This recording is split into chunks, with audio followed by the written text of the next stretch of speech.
Good morning po mga kapatid. Our devotion for today, the new you, ang bagong ikaw. 1 Corinthians chapter 15 verse 21 to 22 and 45 is our scripture reading, and our key verse, Romans chapter 7 verse 24 and 25. Apostle Paul is the one speaking, and sabi po niya dito, "O wretched man that I am, who shall deliver me from the body of this death? I thank God through Jesus Christ our Lord. So then with the mind I myself serve the law of God, but with the flesh the law of sin."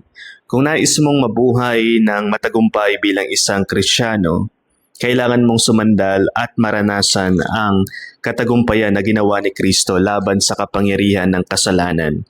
Kung titingnan natin ang Biblia, makikita natin bago ka maligtas, ikaw ay nakay Adan. Ibig sabihin, ikaw ay totally malayo sa Panginoon Kristo. Ikaw ay hiwalay sa kanyang buhay. Ikaw ay patay sa kanyang presensya. At ikaw ay kaaway ng krus.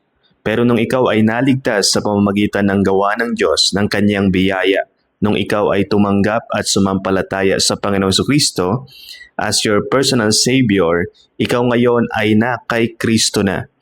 Ibig sabihin, ang iyong pagkatao ay kalugod-lugod na sa Amang nasa langit. Ikaw ay tinanggap na bilang isang iniibig ng Diyos dahil ang iyong dating kasalanan, ang iyong dating likas nung wala ka pa kay Kristo ay kasamang ipinako na ni Kristo. At ang isang blessing ngayong ikaw ay Kristiyano na, yung tagumpay ni Kristo laban sa kasalanan ay available na sa iyo. So since ikaw ay na kay Kristo na, lahat ng kanyang divine resources ay ibinigay niya rin sa iyo. Yung kanyang salita, yung kanyang espiritu, yung kanyang kapangyarihan, ibinigay yan sa iyo ng Panginoon upang mapagtagumpayan mo ang kapangyarihan ng kasalanan. Kahit ang kasalanan pa ay nananatili sa iyo, hindi mo na yan Panginoon at hindi mo na yan pagkakakilanlan.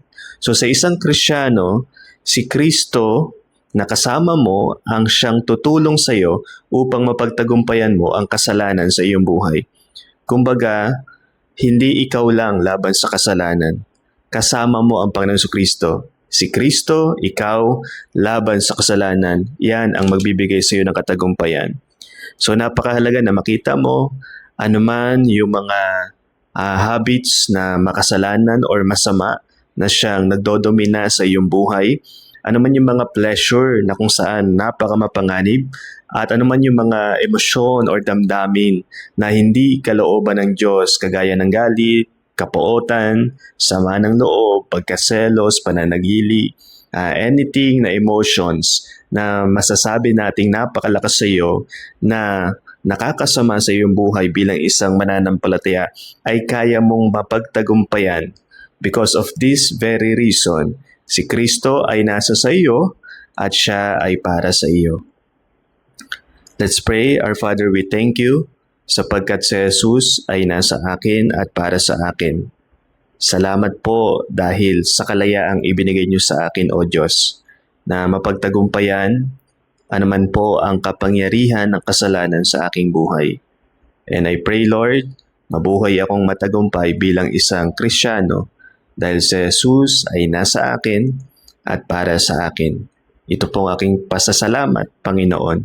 Sa pangalan lamang ni Jesus. Amen.